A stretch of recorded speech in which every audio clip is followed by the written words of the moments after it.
Dahulu kala, di pagi hari yang cerah, seorang gadis dari suku Chomache yang bernama Naru bangun dari tidurnya untuk melakukan aktivitas seperti layaknya gadis seumurannya, yaitu pergi ke hutan untuk mencari tanaman herbal. Tidak seperti gadis lain, Naru memiliki naluri untuk menjadi seorang pemburu. Di langit, Naru mendengar suara aneh yang menggelegar. Terlihat sebuah benda aneh bergerak di langit. Di tepi sungai, Naru berbincang-bincang dengan kakaknya, tapi yang seorang pemburu hebat. Naru bercita-cita menjadi seperti kakaknya itu. Namun syarat untuk menjadi seorang pemburu, Naru harus melakukan perburuan binatang buas yang sedang memburunya. Naru memberitahu kakaknya kalau barusan dia mendengar suara gemuruh di langit. Naru menganggap itu adalah tanda kalau dia akan segera melakukan perburuan pertamanya. Karena Naru sangat ingin menjadi seorang pemburu seperti kakaknya. Siang harinya, Naru pun kembali ke rumahnya. Naru menemui ibunya yang seorang tabib. Dari ibunya inilah Naru bisa memiliki keahlian meracik obat-obatan herbal. Ibu Naru lalu menyuruh Naru untuk mencari bunga kuning karena dia sudah kehabisan stok. Naru pun kembali masuk ke dalam hutan. Di tempat lain, terlihat sesosok alien yang memiliki kesaktian tubuh yang tak terlihat mulai bergerak. Di dalam hutan, Naru mengambil beberapa bunga kuning yang dimaksud dan memasukkannya ke dalam kantong. Saat hendak kembali, Naru bertemu dengan sekelompok pemuda yang sedang mencari anggota suku yang hilang akibat diculik binatang buas. Naru pun ikut dengan mereka mencari orang yang hilang tersebut. Di tempat lain, sosok yang tak terlihat menangkap seekor ular dan mengulitinya. Di tengah hutan, Naru dan yang lain menemukan jejak orang yang mereka cari. Berdasarkan jejak itu, diketahui bahwa makhluk yang menculiknya adalah seekor singa. Mereka pun mengikuti jejak tersebut. Mereka akhirnya menemukan orang yang dicari. Orang itu ternyata masih hidup, namun dengan luka yang cukup parah. Naru lalu mengoleskan beberapa obat herbal dan menyuruhnya untuk memakan bunga kuning. Bunga itu berfungsi mendinginkan darah untuk mencegah pendarahan lebih parah. Tabe pun berencana mencari tahu dan memburu singa yang menyerang rekannya itu. Tabe menyuruh Naru dan yang lain untuk kembali ke desa, membawa korban yang luka. Di tengah perjalanan, pria yang terluka merasa kedinginan akibat efek memakan bunga kuning. Di sini Naru terkejut. Dia melihat seekor ular yang tewas dengan kulit yang terkelupas. Naru juga melihat jejak kaki makhluk aneh yang lebih besar dari kaki manusia. Melihat hal itu, Naru pun mulai khawatir. Dia berniat masuk kembali ke dalam hutan untuk memperingatkan Tabe akan bahaya misterius di hutan itu. Naru memberitahu kakaknya kalau dia menemukan jejak kaki misterius. Namun Tabe menyuruh Naru untuk tetap fokus karena saat ini mereka ada di dalam sarang singa. Naru memiliki ide untuk memancing singa itu keluar, sementara dia akan ada di atas pohon untuk menyerang singa itu. Tabe pun setuju. Mereka pun mulai bergerak. Naru dan rekannya mulai memanjat pohon, sementara kakaknya pergi memancing singa untuk keluar. Tiba-tiba rekan Naru dicaplok oleh singa. Singa itu lalu mengincar Naru. Naru yang terpojok kemudian terjatuh. Di dalam desa, Naru terbangun dari pingsannya. Sang ibu memberitahu kalau kakaknya telah menyelamatkan Naru dari terkaman singa. Ibu menyuruh Naru untuk istirahat dan meminum obat. Di luar, Tabe pulang dengan berlumuran darah dan membawa tubuh singa yang tewas. Hal itu membuat kepala suku bangga dan menobatkan Tabe menjadi panglima perang. Semua orang pun bergembira. Namun di sini, hanya Naru yang merasa khawatir. Naru berniat membuktikan hal itu, namun Tabe melarangnya dengan keras. Bukannya Tabe tidak percaya, tetapi dia tidak ingin adiknya ini terluka karena menurutnya, Naru belum siap untuk menjadi seorang pemburu.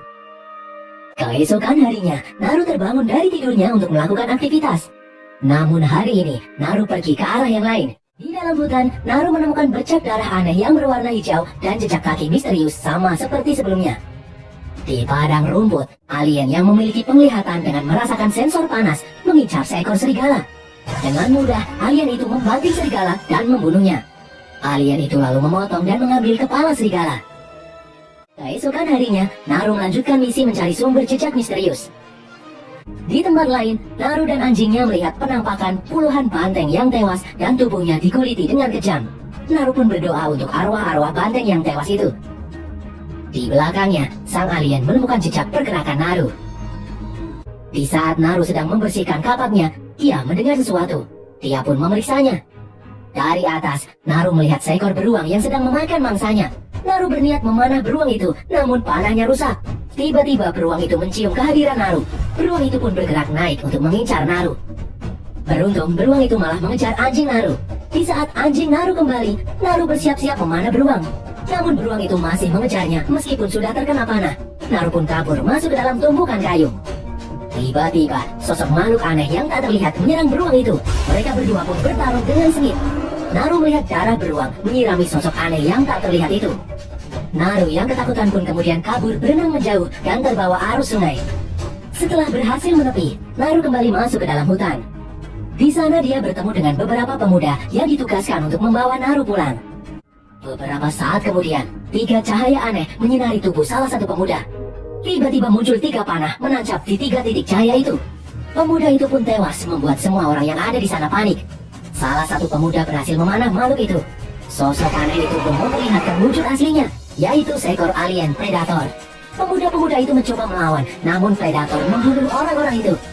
Di sisi lain, Naru mencoba mengambil kapak miliknya dan melepaskan ikatanya. Melihat rekan-rekannya dibantai dengan sadis, Naru pun kabur. Di saat Naru kembali masuk ke dalam hutan, kakinya terkena jebakan. Naru pun tak berdaya.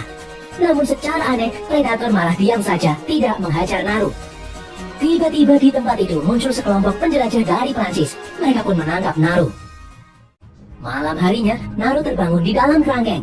Di sini, Naru sadar bahwa para penjelajah itulah yang telah membunuh dan menguliti para banteng untuk dijual kulitnya. Salah seorang penjelajah bertanya kepada Naru mengenai sosok iblis yang tak terlihat yang mengganggu mereka dalam mencari kulit binatang. Namun Naru menolak untuk berbicara. Sang pemimpin penjelajah ternyata juga menangkap Tabe. Dia mengeluarkan Tabe dari kerangkeng dan menggores tubuh Tabe dengan pisau. Malam itu juga, para penjelajah mengikat Naru dan Tabe. Mereka menggunakan Naru dan Tabe sebagai umpan alien predator. Para penjelajah mengawasi mereka berdua dari jauh. Namun tiba-tiba, dari belakang, predator muncul dan membunuh para penjelajah itu satu persatu. Para penjelajah itu pun panik dan kocar-kacir. Naru kemudian mengambil sebuah cekakan dan menggunakannya untuk melepaskan ikatan. Naru dan Tabe kabur di saat predator sedang sibuk membantai para penjelajah. Di tempat lain, terlihat predator sedang merawat luka di tubuhnya dengan cairan alien. Naru juga merawat luka di kakinya dengan ramuan herbal. Tiba-tiba seorang penjelajah yang buntung muncul menodongkan pistol ke arah Naru. Pria itu lalu meminta Naru untuk menolongnya merawat lukanya. Dengan imbalan akan memberikan pistol miliknya. Naru pun bersedia. Naru mengambil benda alien yang menancap di kaki pria itu. Naru mengoleskan ramuan herbal di kaki pria tersebut. Sambil pria itu mengajari Naru cara menggunakan pistol. Tiba-tiba sesuatu bergerak ke arah mereka. Naru pun bersembunyi. Sementara pria itu pura-pura mati. Terlihat predator muncul di tempat itu.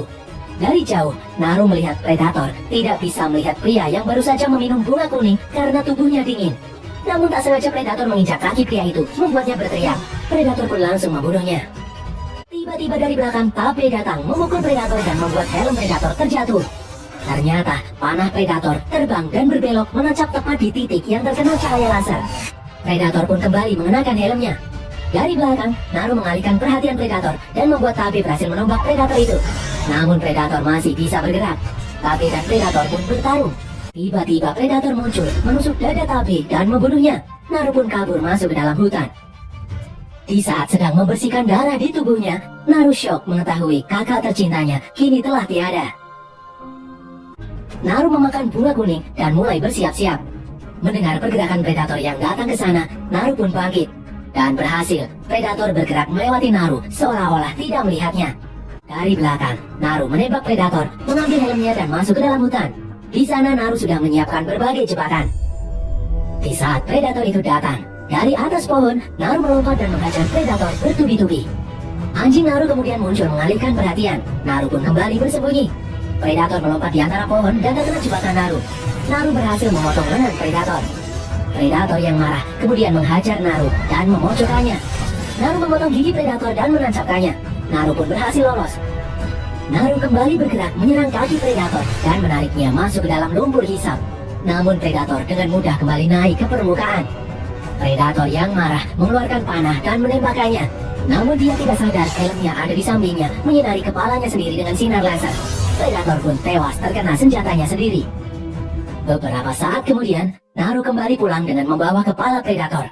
Naru berhasil membalaskan dendam kematian kakaknya. Berkat keberaniannya ini, sang kepala suku menobatkan Naru menjadi panglima perang menggantikan kakaknya. Tak berapa lama kemudian, 3 pesawat alien predator kembali masuk ke bumi.